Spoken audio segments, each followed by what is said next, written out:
So thank you for joining us for this TPM talk, Moving the Museum. We have joining us today, Brian Hodge, Executive Director of the Printing Museum. So my virtual background is our former museum location. Today, Brian will be talking about the process of why is it our former location? How did we move out? How's it going? Where are we going to? And all of that. So thank you, Brian. So take it away. Well, thank you, Adrienne, and welcome everyone. I'm glad to have the opportunity to talk a little bit about the move of the museum. So let me share my screen. So welcome to this, our talk for Moving the Museum. I'm Brian Hodge, Executive Director of the Printing Museum. And if you don't know about us, we are actually celebrating our 40th anniversary this year. 40 years ago, we opened our doors at 1324 West Clay Street in Houston, Texas. And over those 40 years, we've grown to be a very dynamic institution that happens to be moving during its anniversary year. If you're not familiar, if you haven't been in a while, this is one of the most recent exterior photographs of the building on West Clay. West Clay actually used to be called Printers Row or Printers Alley. So all along the street were printing services businesses. This building in particular was an engraving shop. As with anything in Houston, it started out as a smaller building, but expanded over time to be a 19,000 square foot building.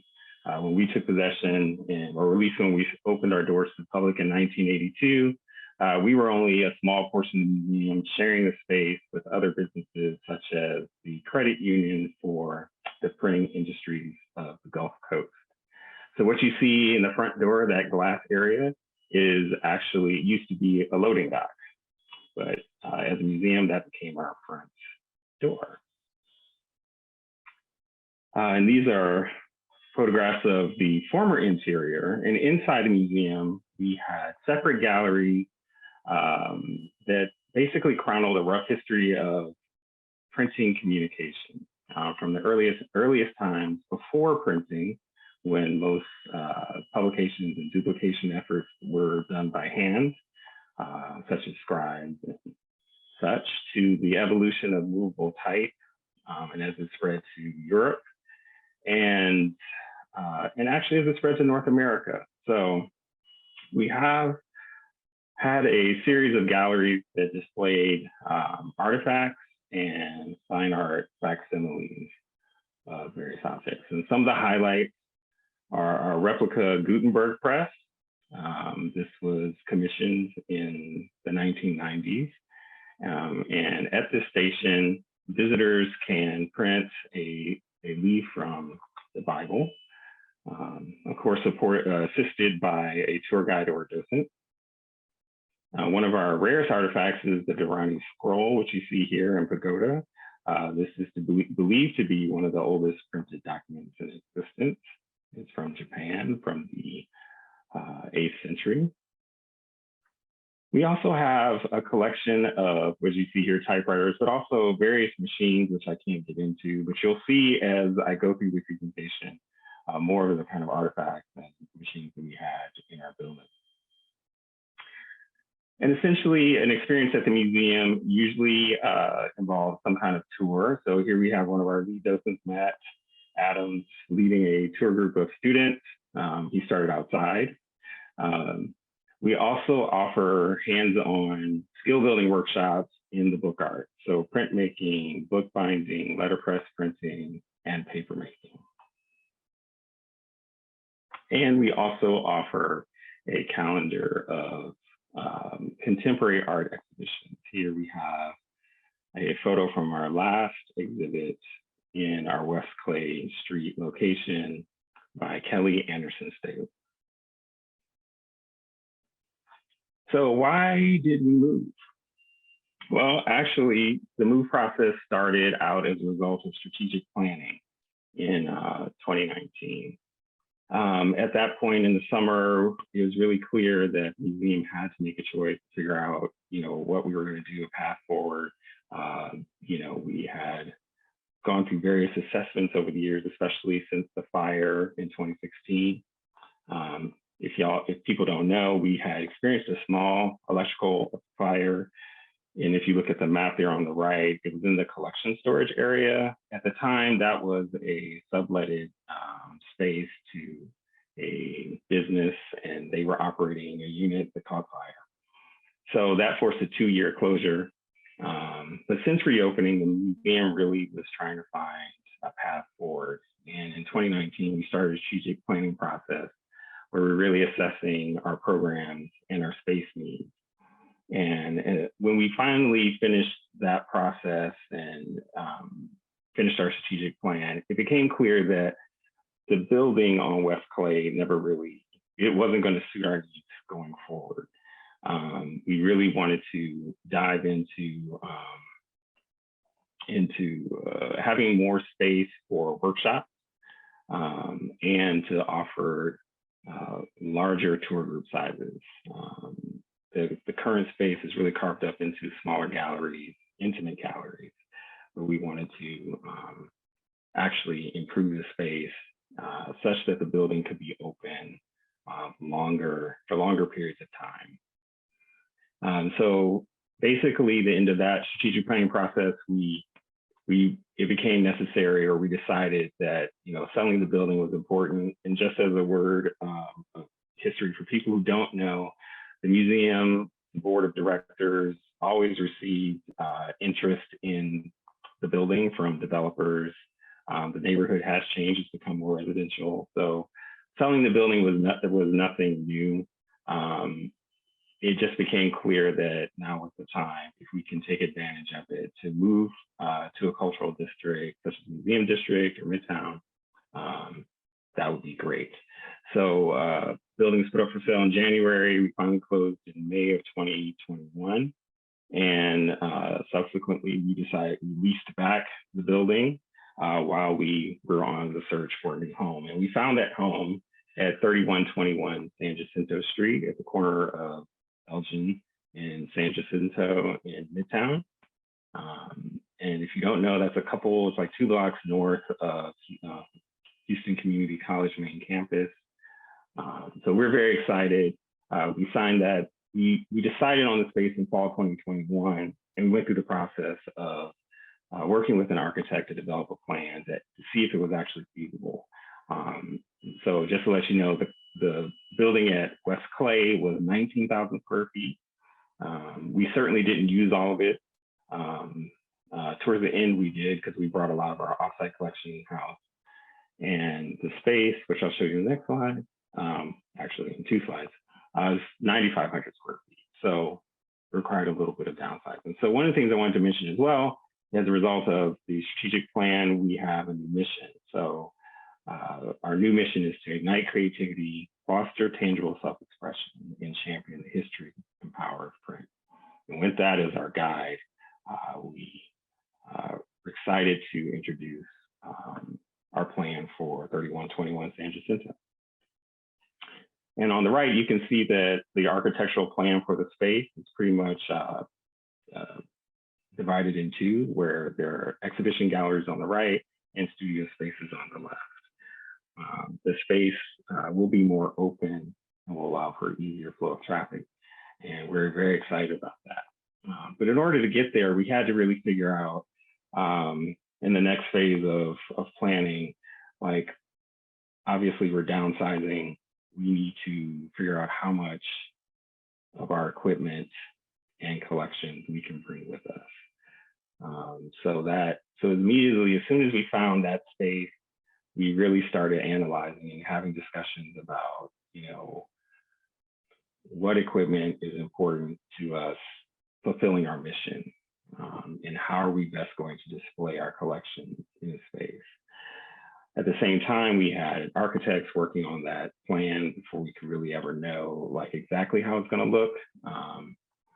And then once we kind of signed the lease, we worked on developing a moving plan. And we knew we were going to have to move. The original date was going to be April of 2022, but that didn't really work out. So we asked for an extension from our landlord and to the summer. And from that point on, we figured out how we were going to plan, how we were going to actually move this museum, which had been there for 40 years. With that, we broke the move down into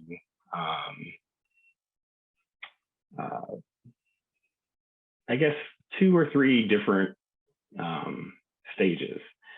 So we figured out, after getting quotes from fine art handlers, that we can't afford to use fine art handlers.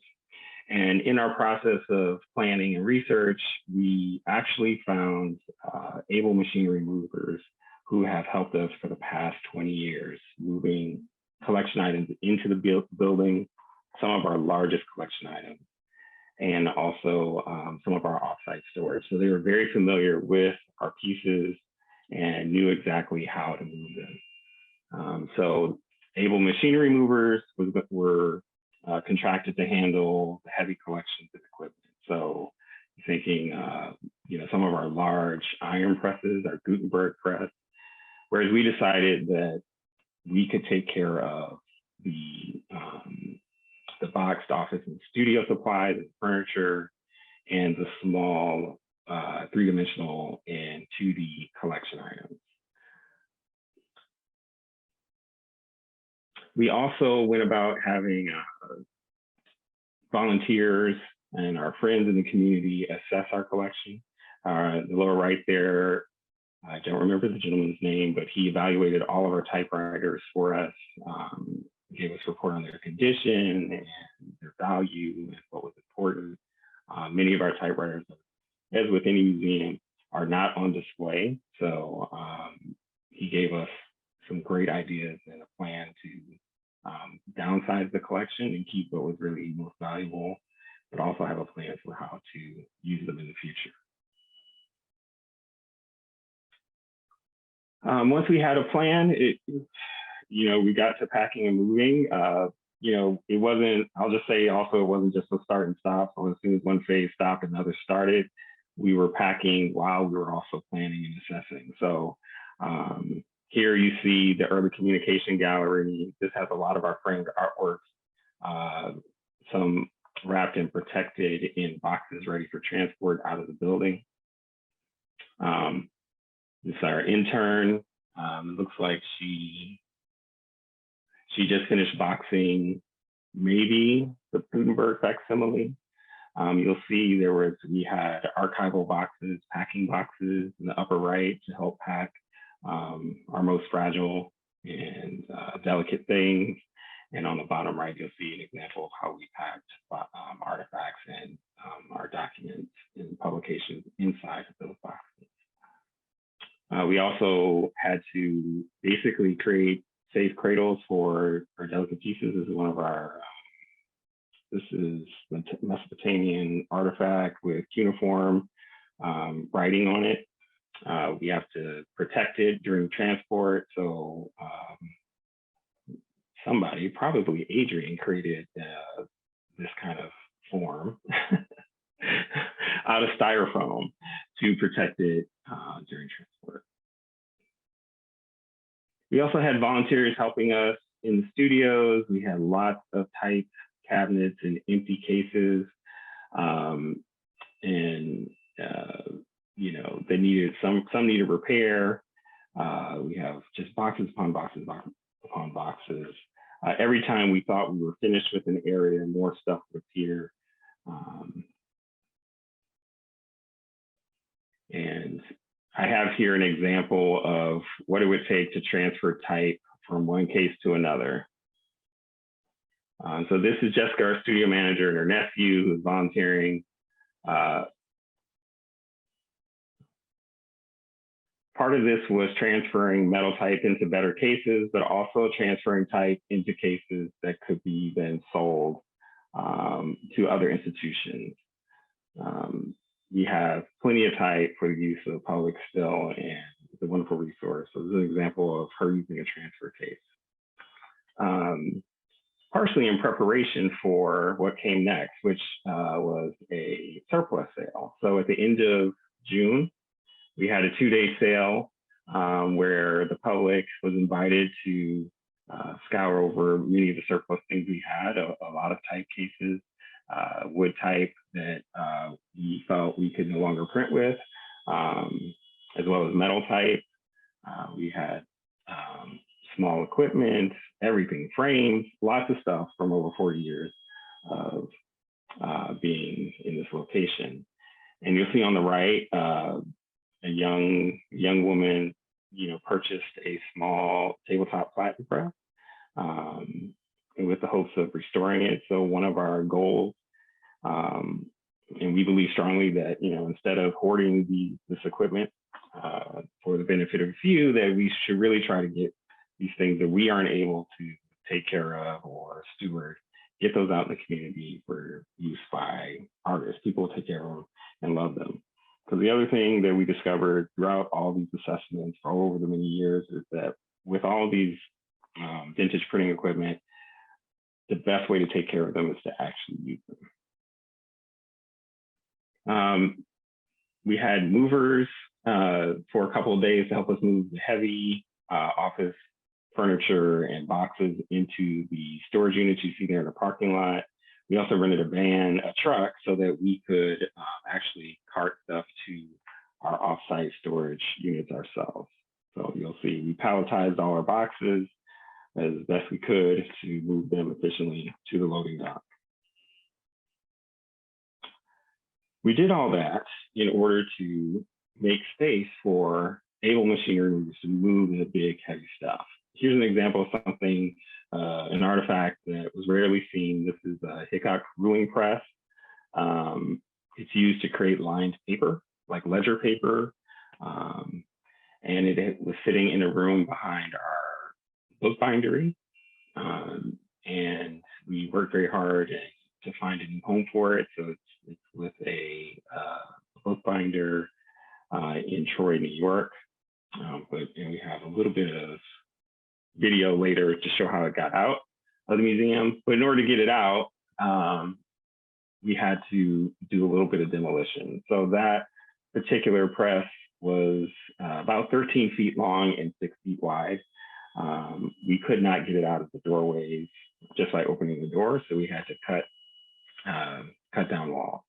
And we actually had to cut a path through the porticos that line the back hallway. So you'll see an example of this on the right.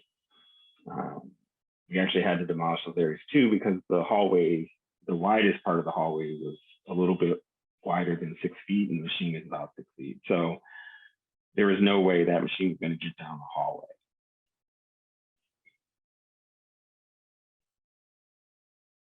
And here we have video of them taking it out. It's probably one of the hardest machines to get out. It was the first machine to leave in July.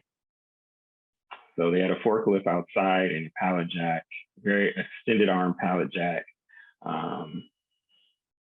in the back. So, and the biggest challenge I would say with moving big, heavy things out of the museum was really the height of our loading dock. It would have been better if the loading dock was either at trailer height or at grade.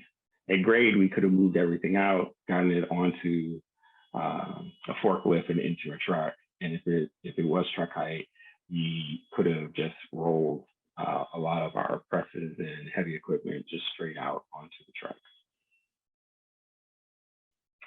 Here's able machinery movers moving some of our presses in the letterpress studio, some presses that were in storage, as well as our biggest press, which is the Cranston press in the lower right. It's about 8 feet wide, about 7 feet tall. And then next is a video of it leaving the building. We had to demolish the wall between the gallery and the loading dock. That was the easiest way to get it out. But as soon as they got it into the loading dock, it was surprising how quickly and easily they got it out and onto the truck.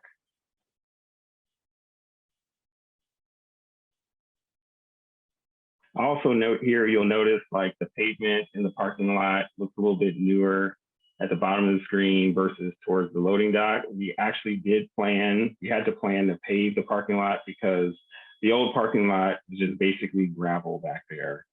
And this forklift probably would have tipped over in the process. in an unpaved parking lot. In actuality, the forklift created a dent in the newly paved. It's also hot, very hot. It created a huge dent in that newly paved parking lot when it was making that turn.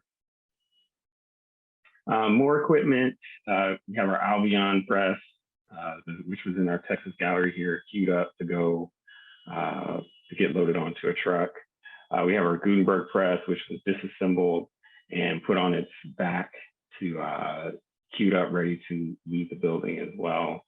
And for our largest presses, they loaded them via forklift onto this flatbed trailer.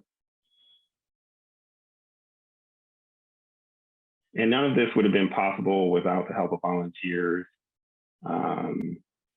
There's only, I believe, one staff member in the photograph on the left. We removed the Houston neon sign and loaded it in a truck, as well as the Texas neon sign.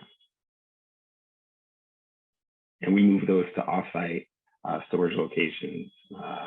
We are endeavoring to restore the Texas sign such that it can illuminate again. So that's part of our plan when we move into the new facility.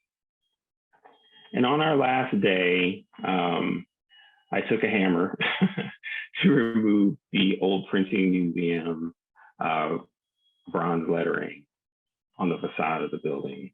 We took a moment to take a team photo and also the many numerous keys. That's only a portion of them that we had to return to the new landlord. And by the numbers, you know, we moved over 10,000 artifacts. We had the help of so many people, including 4 interns, 6 staff members, the 14 movers, and 31 volunteers who all contributed 800 hours of free labor for us. It just would not have been possible to do all that without them. In total, we have about 15,000 cubic feet of collection artifacts, volumes, studio and office equipment in 11 storage units. And thanks to the community support during our loading dock sales, we had 2 of them. We generated $33,000 in revenue, and we hope to use that money for the benefit of collection care in the future.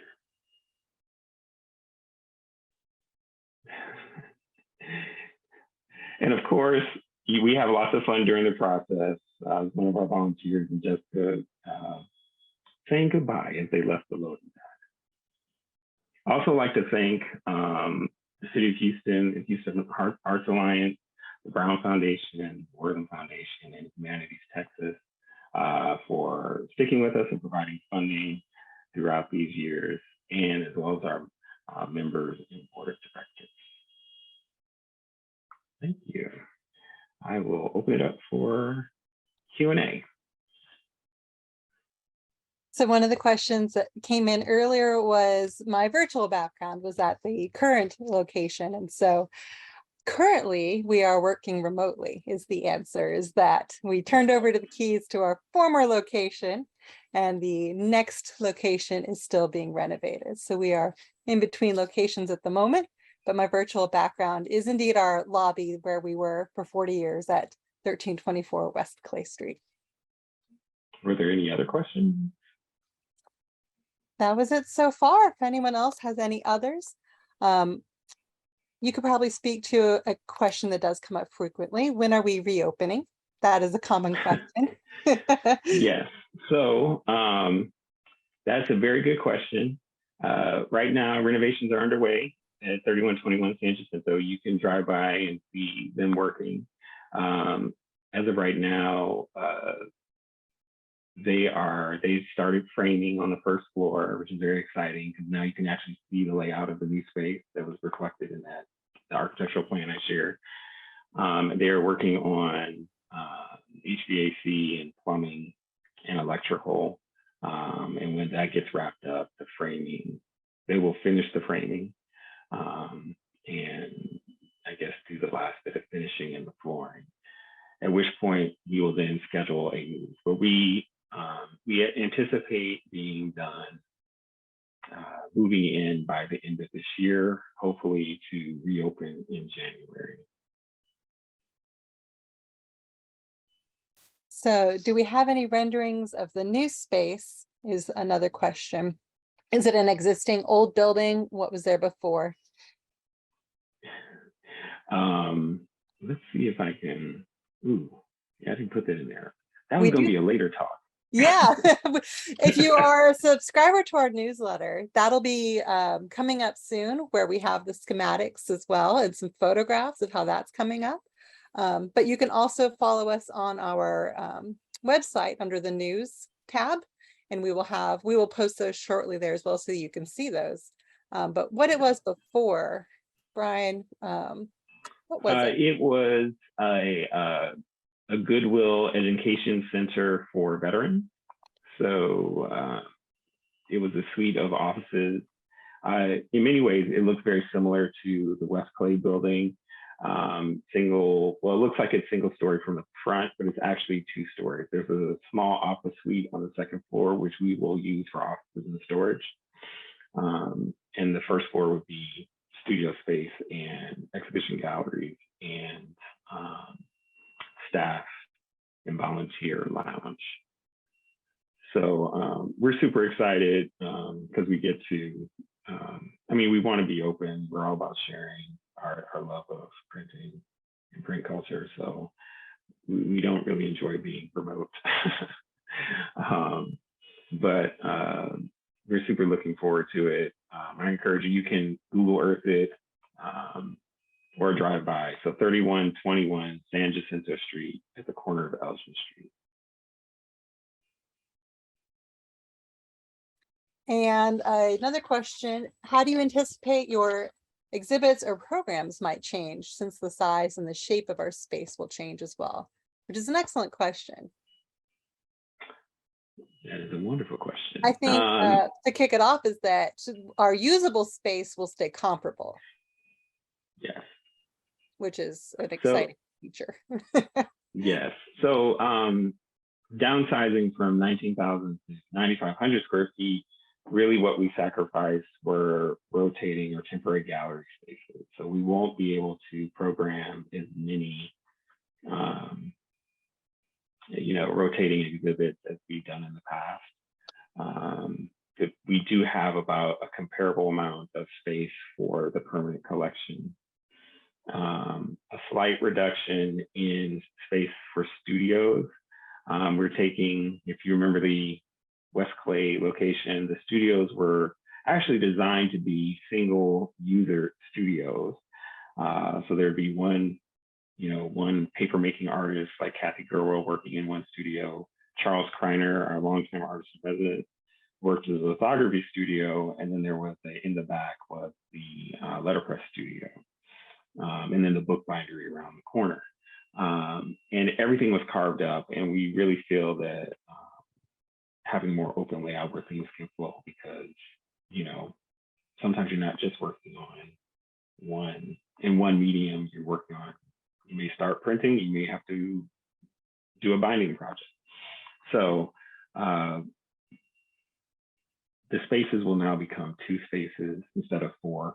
In some cases, we have 5 spaces in the old building, and it'll be more open, which means the downside of that is we can't run as many concurrent workshops. At this point, we can only run 2 concurrent workshops at a time in each space.